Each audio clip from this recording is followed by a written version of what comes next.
un diseño de salud del ingeniero Manuel Macías y en esta ocasión se les trae un diseño de viga sismo resistente. Serían de hormigón armado de acuerdo a la normativa NEC, norma ecuatoriana de la construcción. Para ello vamos a hacer uso de esta herramienta de hoja de cálculo y vamos a explicar de una manera resumida cómo sería la metodología para hacer uso de la misma.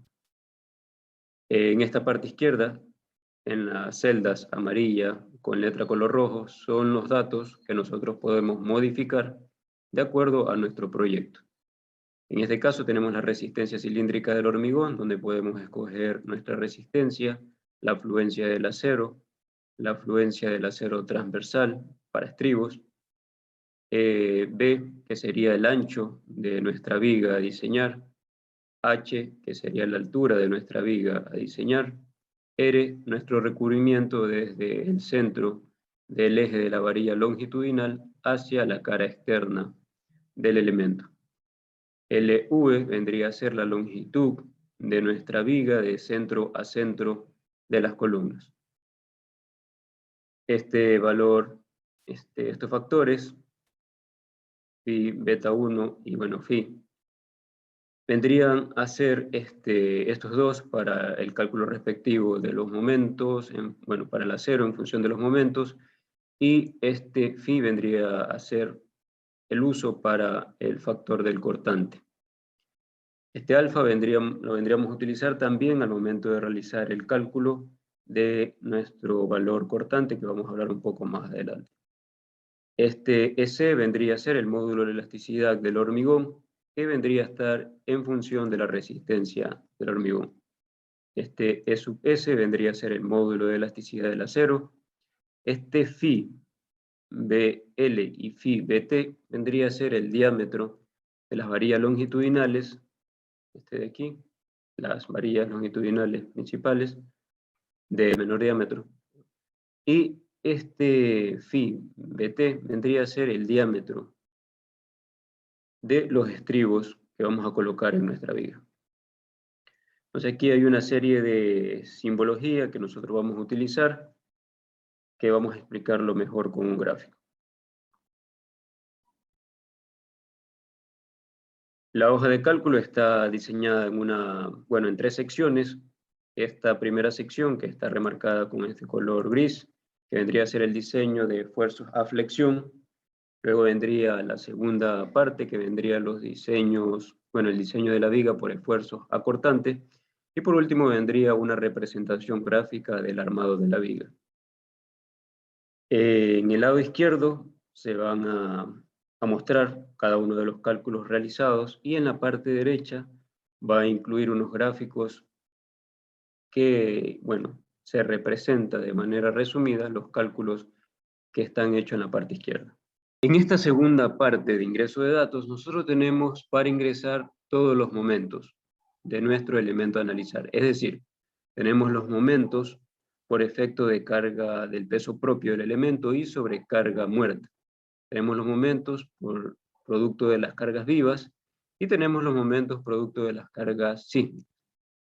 Como vemos, tenemos tanto momentos positivos como momentos negativos, es decir, de acuerdo a esta gráfica.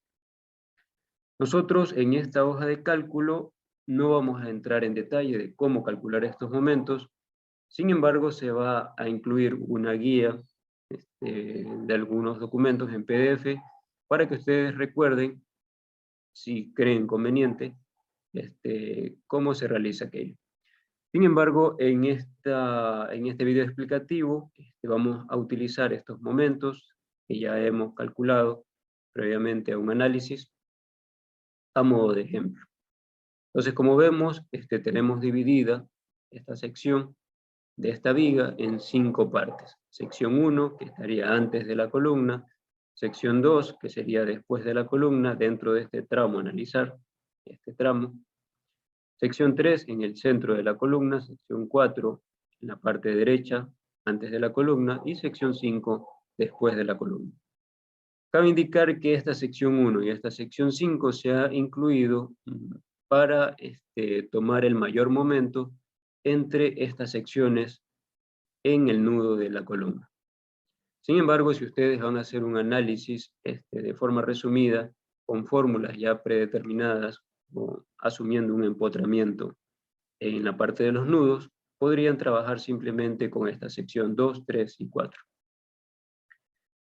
Una vez que hemos ingresado los momentos por cada una de las cargas, aquí ya se resume, porque está concatenado estos valores. Como vemos aquí, por ejemplo, tenemos los momentos por efecto de la carga muerta, tanto peso propio como sobrecarga, el momento por la carga negativa, por la carga viva, y el momento por sismo. Así también por estos valores positivos. Entonces lo que aquí hace la hoja de cálculo es incluir estos valores y anexarlos en esta parte. Aquí lo que hacemos es calcular mediante las combinaciones de cargas de diseños de acuerdo a la norma ecuatoriana. Vemos que nuestra primera combinación de carga es de 1.4 de carga muerta, la segunda combinación 1.2 de carga muerta más 1.6 de carga viva, y la tercera combinación que sería 1.2 de carga muerta más carga viva más la carga por sí. Esto de aquí serían efectos productos de este momento una vez que hagamos esta combinación.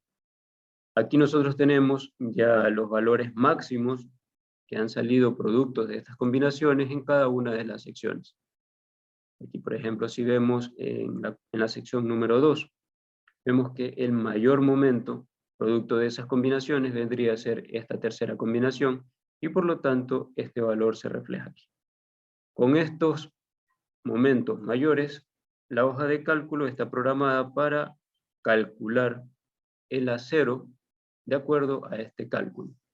Y también de acuerdo a los valores normativos entre la cuantía máxima y la cuantía mínima, de acuerdo a zonas sísmicas, nosotros elegimos aquí, o se ha establecido una condición.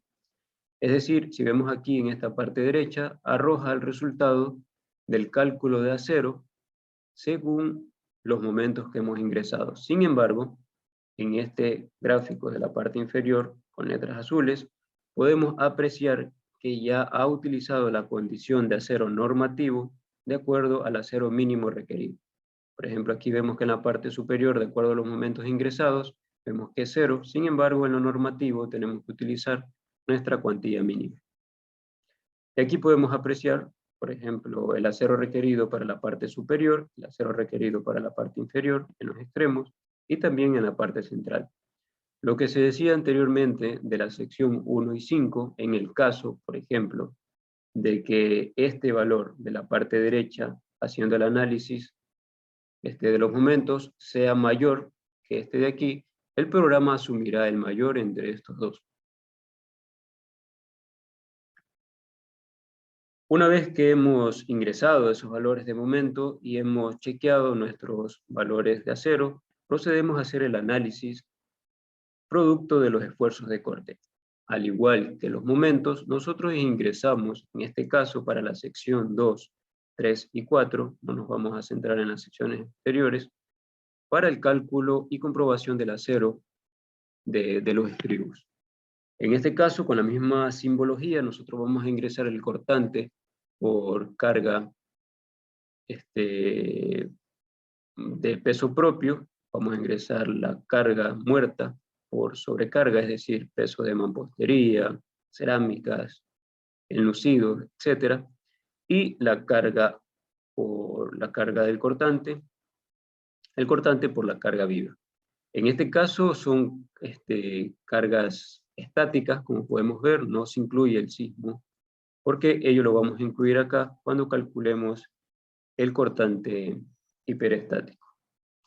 Entonces, nosotros bajamos, aquí podemos ver un resumen de nuestros valores ya trabajados.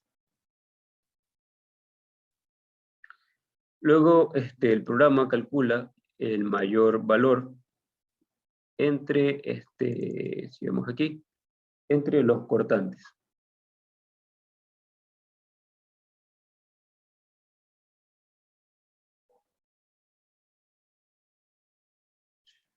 Vemos aquí, este sería el momento hiperestático, producto de los momentos, producto de los momentos resultantes de los aceros calculados que vamos a utilizar en nuestro diseño. Para ello se ha tenido que calcular unos bloques de compresión producto del acero utilizado, y en función de ello se ha calculado un valor de cortante, que son los que tenemos en esta parte inferior. Producto de esta resultante de los valores de cortante, nosotros calculamos nuestros esfuerzos de cortante hiperestático. Como vemos aquí, la fórmula es la sumatoria del momento superior negativo más el momento inferior positivo. Entonces calculamos estos momentos y el programa calcula el mayor momento entre estos dos. Luego procedemos a calcular el valor de los esfuerzos cortantes por las cargas gravitacionales de los cortantes que hemos ingresado, tanto carga muerta como sobrecarga, bueno, peso propio, sobrecarga y carga viva. Esto de aquí ya está concatenado y el diagrama normal sería en una especie de triángulo. Sin embargo, nosotros en la parte central hemos calculado a una distancia de 2D un esfuerzo de cortante, y esto lo vamos a asumir de forma recta, asumiendo el cortante más desfavorable para calcular el acero requerido de corte en la parte central. Luego calculamos el cortante último, que es la sumatoria del cortante hiperestático más el cortante por carga estática, y procedemos a calcular los cortantes en los tres lados, tanto en la parte extremas como en la parte central. Entonces aquí hay una condición del cortante nominal por efecto de la resistencia del hormigón, del esfuerzo cortante. En este caso hay una condición de que si este valor, vemos de aquí, que si este valor de los máximos es mayor, si el valor máximo entre estos dos esfuerzos cortantes es mayor que el 50% de este cortante último, entonces vamos a despreciar esa resistencia nominal del hormigón y sería por tanto un valor cero. Caso contrario, tenemos que utilizar la resistencia nominal del hormigón mediante esta fórmula. Bueno, el máximo cortante de estos valores resulta mayor que el 50% de este valor. Luego nosotros calculamos el acero en las tres secciones de análisis, y lo que hacemos es, bueno, mediante fórmulas que ya están todas concatenadas, calcular el acero centímetros cuadrados por centímetros. Luego aquí lo que hacemos es este valor, por lo general es el que resulta de los programas de cálculo, que se emite por lo general en centímetros cuadrados por centímetro. Si queremos llevarlo a otras unidades, por ejemplo, centímetros cuadrados por cada metro, nosotros lo que hacemos es multiplicar por 100. Y aquí vemos que ya está con algunas condiciones. Vemos que este acero, para esta sección, nos sale que es un acero correcto. En la parte central vemos que este valor es menor al acero mínimo requerido por cortante, y por lo tanto aquí nos dice, en vez de este valor, utilizamos el valor mínimo. Que hay que utilizar el valor mínimo. Por lo tanto, si nosotros vemos aquí en la parte central, no hemos utilizado por efecto del cálculo, producto de este esfuerzo cortante, sino por el valor mínimo normativo. Entonces aquí vemos que es 0.0952. Una vez que hemos calculado nuestro acero longitudinal y nuestro acero transversal, procedemos a la última parte de la hoja de cálculo, donde se hace un resumen del acero a utilizar. Aquí en este caso está todo concatenado, y de igual manera que las dos secciones anteriores, la celda que nosotros tenemos que modificar son estas de color amarillo con letras de color rojo. En este caso nosotros podemos elegir el diámetro de la varilla que podemos utilizar, siendo congruentes con estos resultados en letra en azul. Si nosotros, por ejemplo, en esta hoja de cálculo colocáramos varilla de 10, vemos que nos sale 19 varillas. Por lo tanto, para una sección con estas dimensiones, no podemos utilizar este número de varillas. Entonces, lo que sí hacemos es buscar unas varillas o un número de varillas que estén dentro de lo permisible de acuerdo a una separación normativa que estaría en función, aparte de esa separación, del agregado que vamos a utilizar del hormigón. Entonces aquí, por ejemplo, nosotros tenemos que tener congruencia en la parte superior al momento de elegir el diámetro de la varilla, y en la parte inferior. Aquí vemos, por ejemplo, que tendríamos que escoger entre los extremos el mayor valor. En este caso, por ejemplo, estamos requiriendo 5 varillas de un diámetro de 20 milímetros, y en la parte inferior vemos que hay congruencia de varillas de 18, que el mayor valor sería 2.9.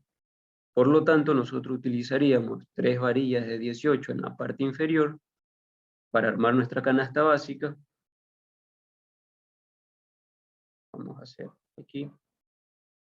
Por ejemplo, vamos a utilizar 3 varillas de 18 en la parte inferior.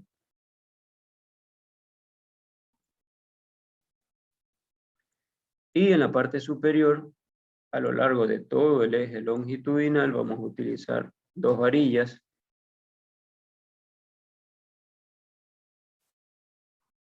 Dos varillas de 20. Y como refuerzo, estos rojos que están aquí, vamos a utilizar 3 varillas más. Es decir, si hacemos un corte nosotros en esta parte central, veríamos esta sección. Es decir, 2 varillas de 20 o de 2 centímetros en la parte superior y 3 varillas de 18 milímetros en la parte inferior. Si hacemos un corte en la parte extrema,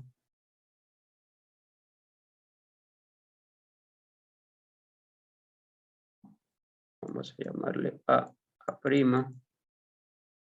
B, B', C, C', donde este corte sería el B'. Y si hacemos el corte AC, tendríamos que incluir, por ejemplo, nuestras 3 varillas de 20. Entonces, esta sería ya la sección para esta A', C'.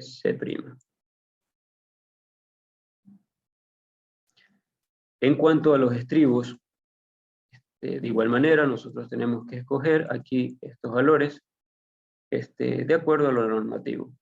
Aquí hay una serie de diámetros y vemos que, por ejemplo, si nosotros cambiamos el diámetro de nuestro estribo, automáticamente nos dice que en los extremos tenemos que utilizar un estribo, por ejemplo, de 8 milímetros cada 9.10 centímetros.